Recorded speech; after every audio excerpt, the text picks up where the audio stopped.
Somebody says, all right, now, Brother Young, that sounds nice. I'm not a preacher like you are, and I didn't go to Bible college like you did, and I didn't have a Christian daddy like you did, and I don't know how to do all this like maybe you do. Who is sufficient for these things? That's a good question.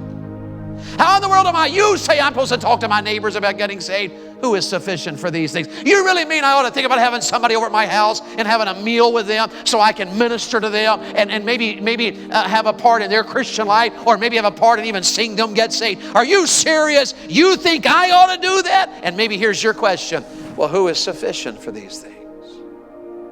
Paul asked that question too. Who is sufficient for these things? Who can do that? How's that even possible? Look at chapter 3 and verse 5. I love this.